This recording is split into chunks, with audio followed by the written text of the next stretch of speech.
వీడికి వచ్చిన హిందువులందరికీ, నా హిందువులందరికీ దండాలు. చాలా పెద్ద ఇంట్రో చెప్పారు, అది విన్న తర్వాత నేనే షాక్ ఉన్నా ఇంకా. బట్ తిరిగి కొంచెం బయటకు వచ్చి మాట్లాడుకుందాం దాని గురించి. ఈ మధ్య కొన్ని వార్తలు వేస్తున్నా కొద్ది, అంటే జనరల్ గా ఇన్ని రోజులు ఒక న్యూస్ ఛానల్లో పనిచేయడం, ఏదో ఒక ఛానల్లో పనిచేయడం, ఇట్లా పని చేసి చేసి చేసి చేసి మన కళ్ళ ముందు కనిపించిందే నిజం అనుకోవడం, లేకపోతే మనకి కనిపించింది మాత్రమే జరిగిందిలే, ఎక్కడో ఒక్కటే కదా అనే ఫీలింగ్లు ఉండిపోయినా. ఎప్పుడైతే వైస్ టీవీ అని నా సొంత ఛానల్ పెట్టుకున్నానో, నేను సొంత ఛానల్ మొదలు పెట్టినప్పుడు నేను ఒక ధర్మం కోసం పనిచేస్తున్నా అనే ఆలోచనతో చేయలే. అందుకే ఛానల్ పేరు వైస్ టీవీ. మీరు గమనించాలి, వైస్ టీవీ అంటే అందరికీ, ప్రతి ఒక్కరికి అర్థమయ్యేలా ఉంటది. తర్వాత నేను ఇంగ్లీష్ లో హిందీలో లాంచ్ చేసినా కూడా అందరికి బాగుంటది, ఫేవరబుల్ ఉంటది ఆ పేరు అని చెప్పేసి పెట్టుకున్నా యాక్చువల్ గా. కానీ నాకు తెలియకుండానే ఆటోమేటిక్ గా మెల్లగా మెల్లగా మెల్లగా ప్రతిరోజు కరెంట్ అఫైర్స్ ని ఫాలో అవుతున్న కొద్దీ, హిందూ ధర్మం పైన, హిందువుల పైన జరుగుతున్న అరాచకాలు చూస్తున్నా కొద్దీ, అరే ఈ దేశం భారతదేశం సనాతన ధర్మం పుట్టిన దేశం, ఇలాంటి దేశంలో పుట్టి ఎవరు ప్రశ్నించకపోతే ఎట్లా? అంటే ప్రశ్నించేటోళ్ళు లేరని కాదు నా ఉద్దేశం, ప్రశ్నించే గొంతులు సాగుతున్నాయి అనేది నా ఉద్దేశం. ప్రశ్నించే వాళ్ళు చాలా మంది ఉన్నారు కాబట్టి ఈరోజు వేదిక మీద కూడా ఇంతమంది ఉన్నారు. అఫ్ కోర్స్ ఇలాంటి ఒక సభకి ఇంతమంది వచ్చిండ్రు, కానీ సరిపోతలేదు. మన జనాభా తగ్గుతుంది అనేది ఎంత నిజమో, మనం బిజీలో పడిపోయి మన ధర్మాన్ని కాపాడుకునే విషయంలో వెనుకబడుతున్నాం అనేది కూడా అంతే నిజం. రోజు రోజు ఆ అరాచకాలని చూస్తూ, వాటిని మెన్షన్ చేస్తూ, వాటి గురించి డీటెయిల్ గా రీసెర్చ్ చేస్తూ చేస్తూ చేస్తూ ఒక తెలవని మంట రగిలిపోతుంటాం. ఒక్కొక్కసారి అయితే కళ్ళల్లో నుంచి నీళ్ళు వస్తుంటాయి, యాంకర్ పాటలు వేస్తుంటాయి. నాకు అది డ్యూటీగానే చేస్తున్నా, కానీ తెలియకుండా లోపల నుంచి కదులుతున్నా. ఇది ఎప్పుడైతే జరిగిందో ఆటోమేటిక్ గా ప్రతి ఒక్కరు, మీ వైస్ టీవీ అంటే మీరు బీజేపీ ఛానల్ కదా అండ మొదలెట్టారు. అరే సామి, బీజేపీ వేర్రా బాబు, హిందూ ధర్మం అంటే ఓన్లీ బీజేపీలు ఉండదు, ఈ దేశంలో ఉంది. సనాతన ధర్మం అంటే ఈ దేశంలో ఉంది, ఒక పార్టీకి కాదు అంకితం అది అనేది చెప్పాలనుకున్నా. అందుకోసమే ఇందాక నేను వస్తున్నప్పుడు కూడా మిత్రులు యాక్చువల్ గా తను పరిచయం చేసుకోవడమే, నేను బీజేపీ లీడర్నండి అని పరిచయం చేసుకుంటే మీరేమనుకో, తప్పుగా భావించొద్దు. ఈ కండువా వేయించుకోలేదు నేను. మీరు బీజేపీ అంటున్నారు, ఈ కండువా నాకు వేస్తా అంటున్నారు, నాకు వద్దండి. ఎవరన్నా ఆర్ఎస్ఎస్ వాళ్ళు ఉంటే ఇవ్వండి అని చెప్పిన. ఎందుకంటే నేను హిందువుని, నేను హిందువునే కానీ నేను బీజేపీయో, నేను కాంగ్రెస్, నేను బీఆర్ఎస్ కాదు. నాకు ఆ ముద్ర వేయించుకోవడం ఇష్టం లేదు. ఈ రోజు రోజు హిందువుల పైన జరుగుతున్న అరాచకాలు చూసిన తర్వాత నాకు మెల్లమెల్లగా లోపల ఎక్కడో రగులుతున్న మంటలు పుట్టిన ఒక ఉద్దేశం ఏంటంటే, హిందువులు బానిసత్వానికి బ్రాండ్ అంబాసిడర్లు తయారైనరు, హిందువులు దద్దమ్మలుగా తయారైనరు, హిందువులు తక్కెళ్ళ కప్పలలాగా తయారైనరు. నిజంగా తయారైనరు, నేను నిజం చెప్తున్నా. మీరు అవునన్నా కాదన్నా ఇది నిజం. ఎందుకంటున్నా అంటే, కొన్ని వేల సంవత్సరాలు బానిసల్లాగానే బతికినాం. నిజాములు, బ్రిటిషర్లు తొక్కి తొక్కి తొక్కి తొక్కి ప్రశ్నించకుండా, ముఖాలు చూడకుండా, కొన్ని వందల సంవత్సరాలు మన పూర్వీకులు ముఖం చూడకుండా కాళ్ళు చూసి బతికేసిండ్రు, కాలి పాదాలు చూసి బతికేసిండ్రు, మీ బాంచం దొర అనుకుంటా బతికేసిండ్రు.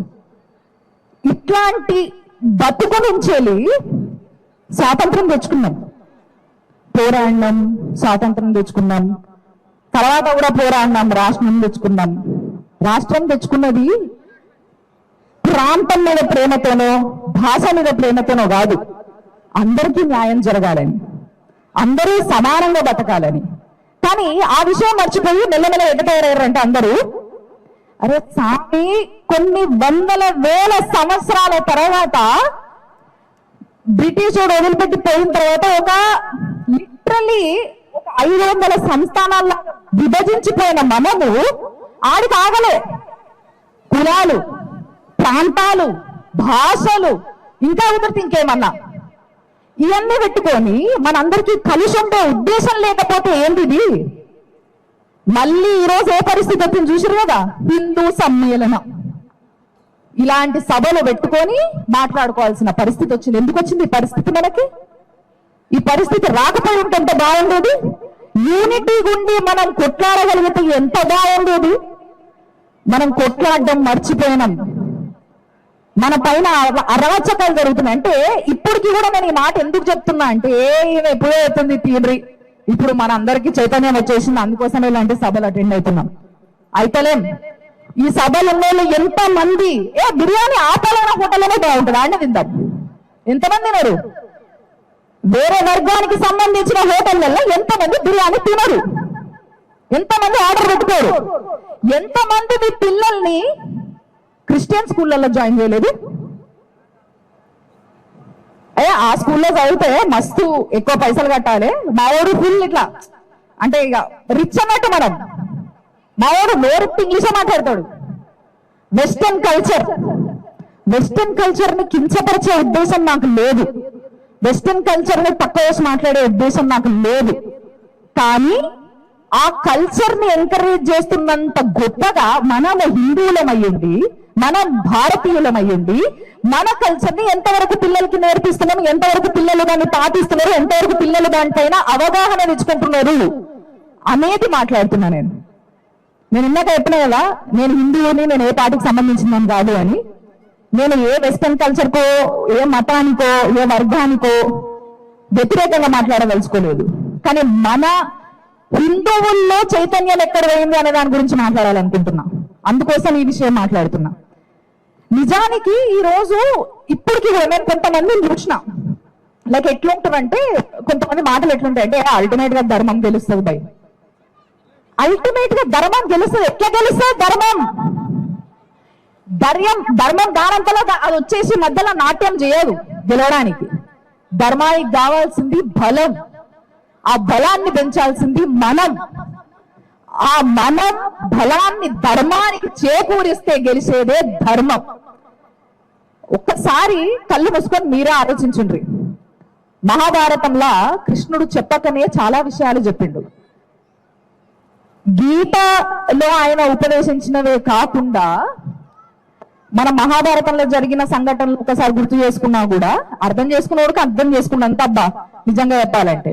అందుకే మహాభారతం లాంటి సినిమా రాజమౌళి గారికి తీయాలన్నా కూడా కింద మీద అవుతుండే. ఆయన అన్నాన్ని పెద్ద పెద్ద సినిమాలు, గొప్ప గొప్ప సినిమాలు తీసిన ఆయనకి కూడా ఆయన ఇంకా ఎన్ని సంవత్సరాలు ఎందుకు వెయిట్ చేస్తుండు, ఇంకా ఎందుకు ఇంత వెనకాల రీసెర్చ్ చేస్తుండు అంటే అలాంటి సబ్జెక్ట్ అది.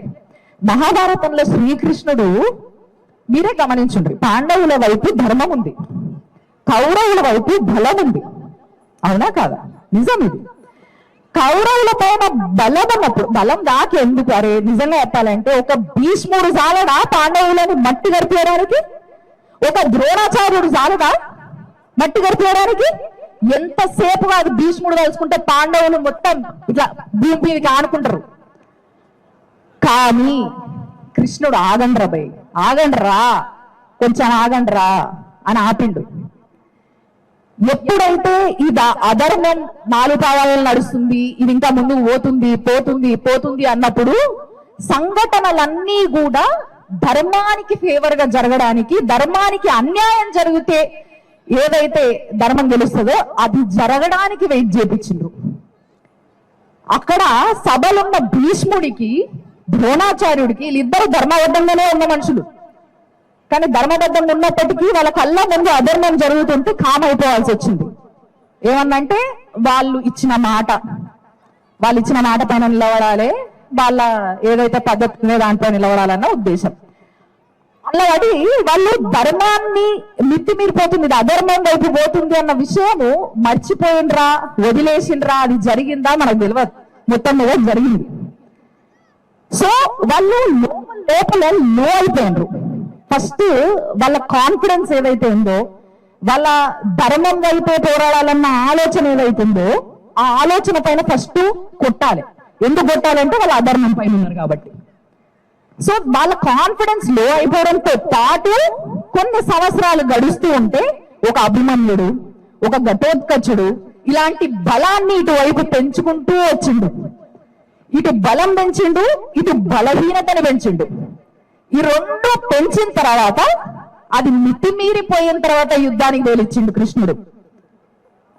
అలాంటి కృష్ణుడు చెప్పకనే చెప్పిండు మనకేంది అనంటే, బలం రా ఇంపార్టెంట్, ధర్మాన్ని గెలిపియాలంటే ధర్మం దానంతలో అది గెలవదు, బలమే గెలుస్తుంది, బలహీనత ఓడిపోతుంది. ఆ బలహీనత ఎక్కడుందో అది అధర్మం అవ్వాలా. ధర్మం గెలవాలంటే బలం మాత్రమే చేకూర్చాలా. మనం అందరం కలిస్తేనే ఆ బలం అవుతాం. ఇదే ఆయన చెప్పాలనుకున్నది. కొంతమంది అర్థం చేసుకొని ఉండొచ్చు, కొంతమంది అర్థం చేసుకోకపోయి ఉండొచ్చు, కానీ నిజం మాత్రం అదే.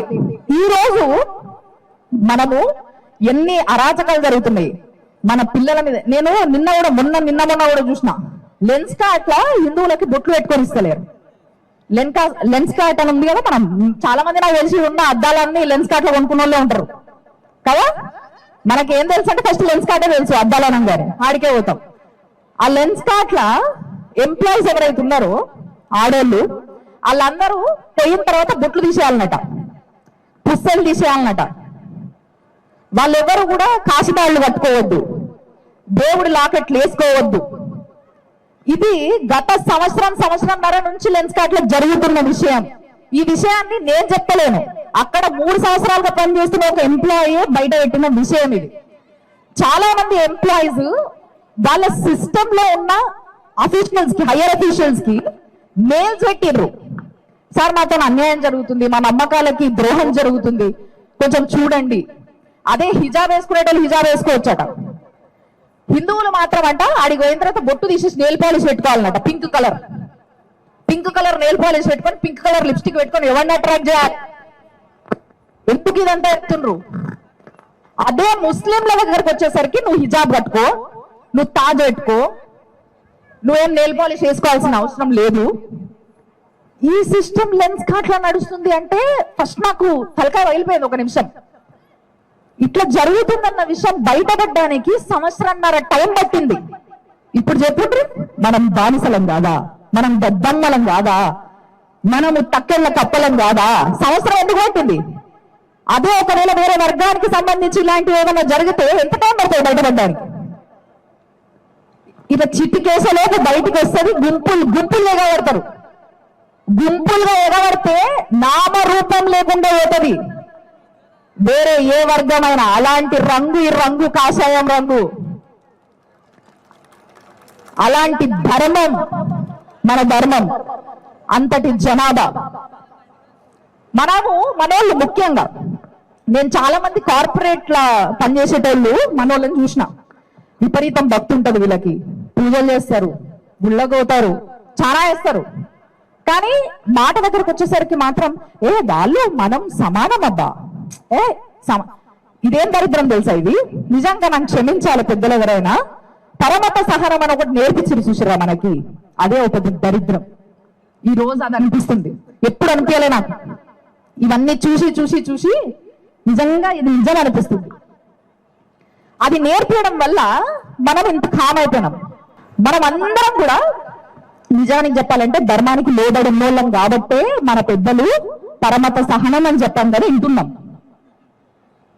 అదే అవి మితిమీరిపోయి మన వైపు బాణాలయ్యి మననే చంపేసేటందుకు, మన ధర్మానికి నామ రూపాలు లేకుండా చేసేటందుకు వస్తుంటే మనం ఇంకా కాపు కూర్చుంటే అప్పుడు నిజంగా ధర్మలమే అవుతాం.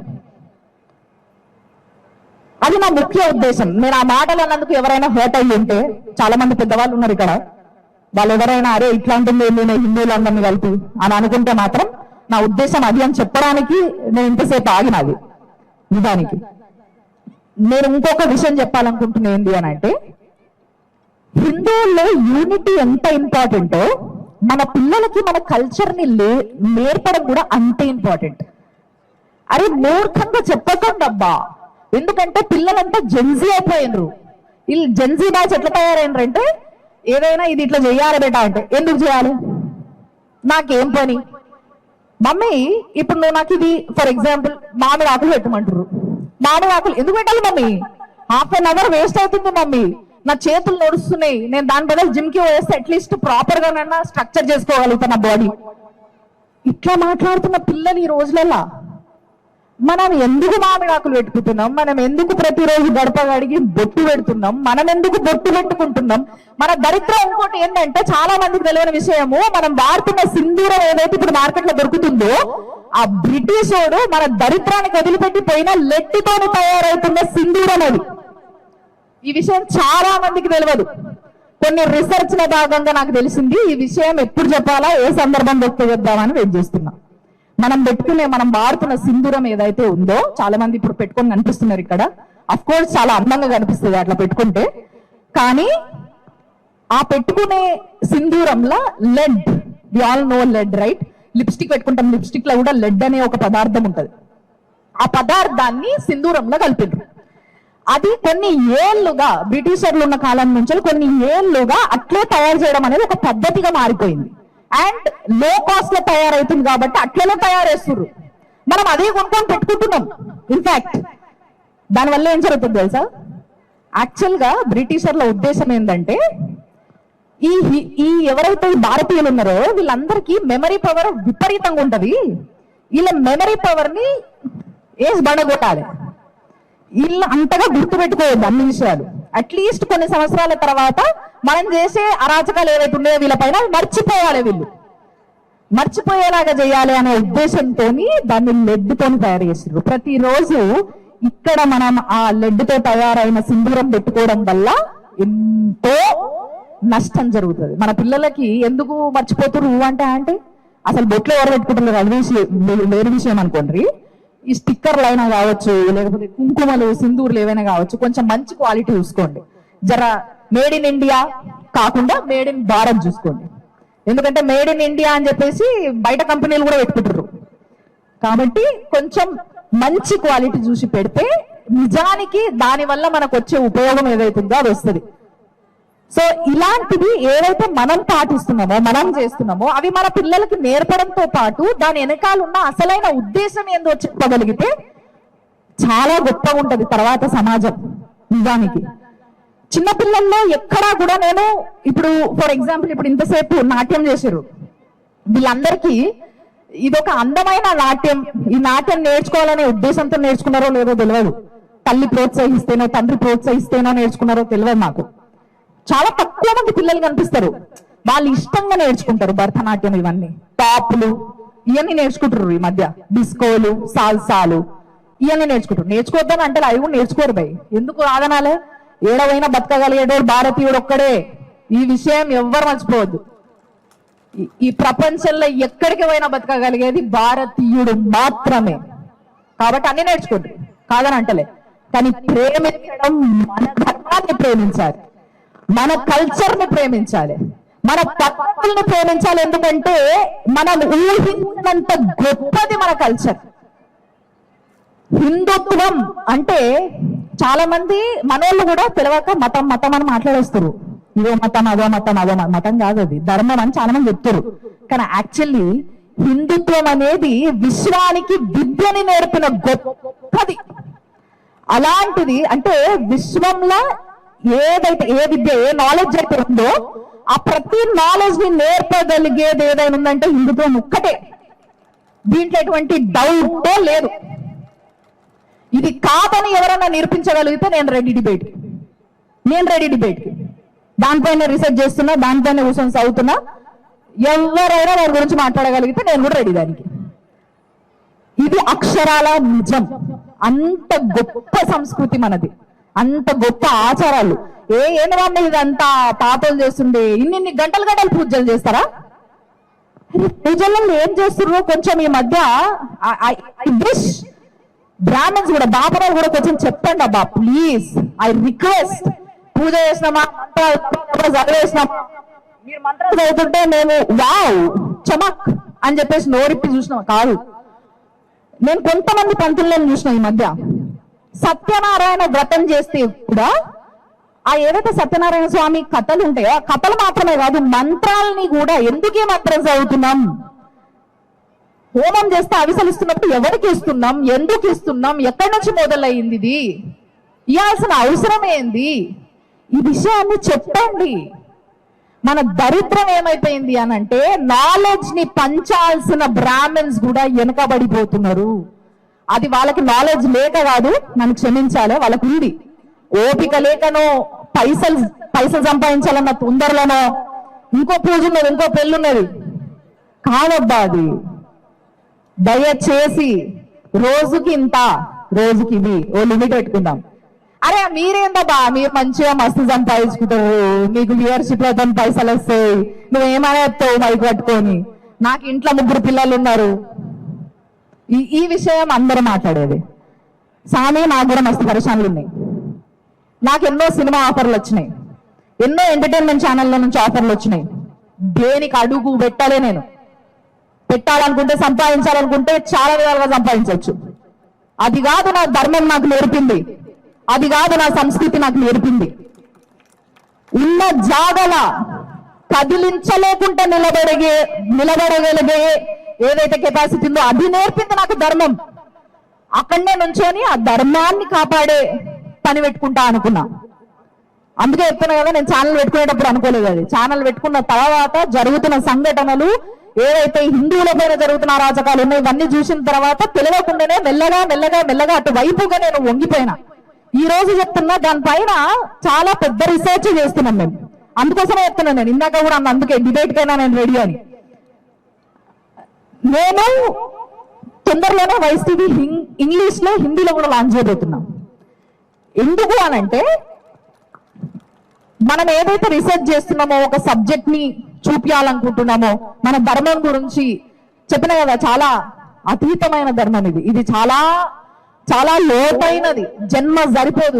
జన్మలెత్తినా సరిపోదు దాన్ని నేర్చుకోవడానికి, దాన్ని పోర్ట్రే చేయడానికి, దాన్ని ఆచరించడానికి, దాన్ని వేరే వాళ్ళకి నేర్పడానికి. దానిపైన అట్లీస్ట్ రీసెర్చ్ చేస్తే నెక్స్ట్ జనరేషన్స్ కి at least they will know it. వాళ్ళకి అర్థమవుతుంది. అరే ఎందుకు చెప్పిర్రు మా వాళ్ళు. అట్లీస్ట్ అంటే నా ఉద్దేశం ఏంటి అని అంటే, బేసిక్ గా నేను ఈ రోజు ఒక పెద్ద పేపర్లో వచ్చుడో, లేకపోతే నేను 1 లక్ష రూపాయలు సంపాదించుకున్నాడు కాదు. ఈ రోజు నేను చేసిన ఒక వీడియో ఫ్యూచర్ లో ఒక ఏదైనా సమస్య వచ్చినప్పుడు, అరే ఆమె అప్పుడే చెప్పింది ఈ విషయం గురించి అని తిరిగేసి పుస్తకాలు చూసే టైం లేని కాలంలో అట్లీస్ట్ వీడియో చూడగలుగుతారని. నేను ఎందుకు, మీకు తెలుసో లేదు, యూట్యూబ్ ఆల్గరిథం ఎట్లుంటుంది తెలుసు కదా. పెద్ద వీడియోలు చేస్తే ఎక్కువ పైసలు వస్తాయి, చిన్న వీడియోలకు ఏమో ఎక్కువ పైసలు రావు. నాకు యూట్యూబ్ నుంచి ఏం పైసలు రావు. చాలా మంది నాకు, అక్క నువ్వు ఎందుకు అక్క ధర్మం గురించి ఇంత గొప్ప చెప్పేదాన్ని కమర్షియల్స్ చేస్తున్నాడు, ఎట్లా బతకాలి రసాన్ని? నేను ఎట్లా బతకాలి? కమర్షియల్ అని వేస్తున్నాయి కదా, ఎట్లా బతకాలి మరి నేను? రైట్? అరే కమర్షియల్ లానే వేస్తా, దీన్ని కలిపి చూడకూడదు. ఇది నడపాలంటే అది కూడా కావాలి. నేను అదే చెప్తున్నా, ధర్మానికి బలం కావాలి, నాకు కూడా బలం కావాలి. అదే నేను చెప్పేది. కానీ అడ్డగోలుగా సంపాదించదు, అది నేను చెప్పేది. అడ్డగోలుగా సంపాదించే ఉద్దేశం నాకు ఏ రోజు లేదు కాబట్టి నేను ఈ రోజు ఇక్కడున్నా, లేకపోతే ఇంకెక్కడ ఉండేదాన్ని. అందుకోసమే నేను ఒకటే కోరుకుంటున్న అందరినీ ఏంటి అని అంటే, బలాన్ని చేకూర్చే పని పెట్టుకుందాం. మన నెక్స్ట్ జనరేషన్స్, మన పిల్లలందరూ కూడా ధర్మానికి బలం అవ్వాలి తప్పితే బలహీనత కావద్దు అనేదే నా కోరిక, నా విన్నపం. స్కూల్లో పంపుతున్నారు, ఆ స్కూల్లో ఏం నేర్పుతున్నారో తెలియదు. అన్ని కాన్వెంట్సే. ఆ కాన్వెంట్ లో 1 లక్ష రూపాయలు, మా ఊరికి 1 లక్ష రూపాయలు, మా ఊరికి 1 లక్ష రూపాయలు కట్టాలి. 1 లక్ష రూపాయలు కడితే గొప్పతనమా? నీ పైసలే బొక్క. ఎవరికి ఏం ఫరక పడుతుంది? నువ్వు 1 లక్ష రూపాయలు కడితే నీకు ఎవరైనా తెచ్చిస్తారా? తక్కువ కడితే మళ్ళీ అప్పు చేసుకోవాలి, ఇంట్రెస్ట్ కట్టాలి. ఈ వ్యవస్థ అంత అవసరమా మనకి? నేను కొంతమంది నిజమైన హిందువులను చూసిన, నేను నమ్మరు, నేను చెప్తున్నా, రీసెర్చ్ లో భాగంగా నేను చాలా తిరుగుతున్నా. నేను కొంతమంది నిజమైన హిందువులను చూసిన. ఆ వ్యక్తి గురించి చెప్పాల్సిన సమయం వచ్చినప్పుడు చెప్తా కంపల్సరీ. ఆయనకి 3 పిల్లలు. 3 పిల్లలు ఎంత నాలెడ్జ్ అంటే, నేను వాళ్ళ కొడుకు 3 years మంచి ముద్దులతో మాట్లాడుతుండు.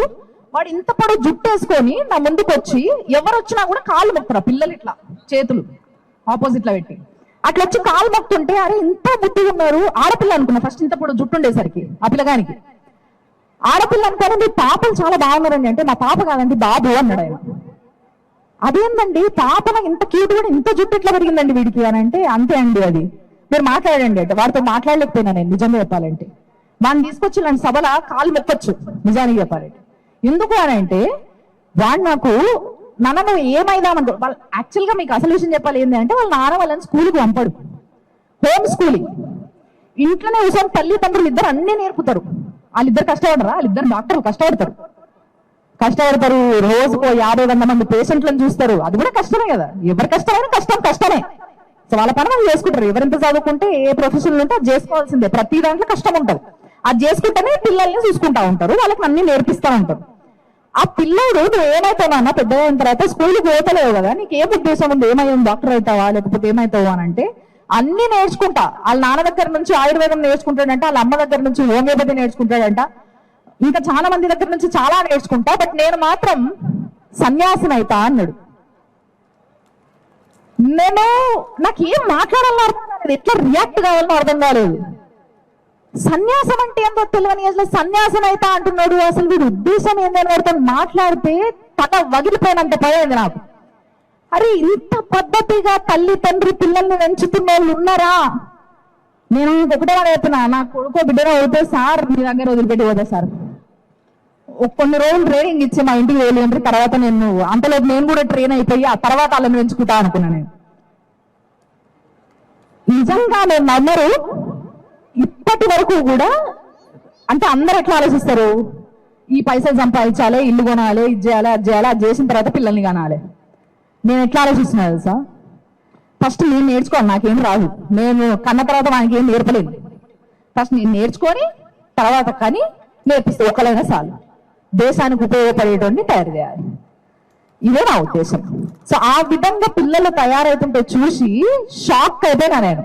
సో అలాంటివి ఎన్నో ఇంకా స్కోప్ ఉంది, మనం నేర్చుకొని మన పిల్లల్ని ఆ విధంగా పెంచాలనుకుంటే. అలా 10% మన పిల్లలకు నేర్పించినా చాలు, ఈ భారతదేశానికి ఒక్కొక్కరు ఒక్కొక్క వింగ్ అవుతారు. మెయిన్ బాడీ ఎవరో ఒకరు ఉంటారు, ఆల్రెడీ దేవుడు వాళ్ళని నిశ్చయించి పెట్టుంటాడు. అట్లీస్ట్ మిగతా పిల్లలు, మనందరి పిల్లల్ని ఒక వింగ్ అయినా కూడా అంతకన్నా పుణ్యం ఏముంటుంది చెప్పుండ్రి. ఈ భారతదేశానికి సేవ చేసే ఒక స్కోప్ దొరికినప్పుడు ప్రతి ఒక్కరు ఆర్మీ అవ్వాల్సిన అవసరం లేదు. ఇందాక సార్ అంటుండే నేను వచ్చేటప్పుడు, మీరు ఏం సార్ ఫోటోలు ఒకలా ఉన్నారు బయట ఒకలా ఉన్నారంటే, నేను దురంధర్ లాంటి అన్నాడు. దురంధర్ లాంటి అని అంటే అదేంటి సార్, దురంధర్ దేశం బయట వేరే దేశం ఉంటున్నారు, ఈడ ఉంటున్నా అంటే మరి ఇక్కడ ఉన్న ఎవరు పట్టుకోవాలి, అందుకోసం ఇట్లా తిరుగుతున్నా అన్నాడు. నిజమే. సో మనల్ని దేశంలో ఉంటూనే దురంధర్లను తయారు చేయాల్సిన సమయం ఆసన్నమైనది. కాబట్టి దయచేసి అంతో ఇంతో ప్రతిరోజు ఏం నేర్పిస్తున్నాం, ప్రతిరోజు మన సనాతన ధర్మం గురించి ఏం చెప్తున్నాం. ఎక్కువమ్మా వాళ్ళ పుస్తకాలు ఎంతనా చదువుకొని ఆ వెస్టర్న్ కల్చరే ఫాలో కానీ ఆ మిడ్డీలు స్కట్లే వేసుకొని తిరగను. ఓకే, లోపల అందరు సేరేనా భారత్, లోపల ఉండాలి భారత్. ఆ లోపల ఉన్న జావద్దు, ఎప్పుడు శరీరం చచ్చిపోదు ఆత్మ జావదు, ఆ ఆత్మలు ఉండాలి భారత్. అలాంటిది మనమే నేర్పాలి.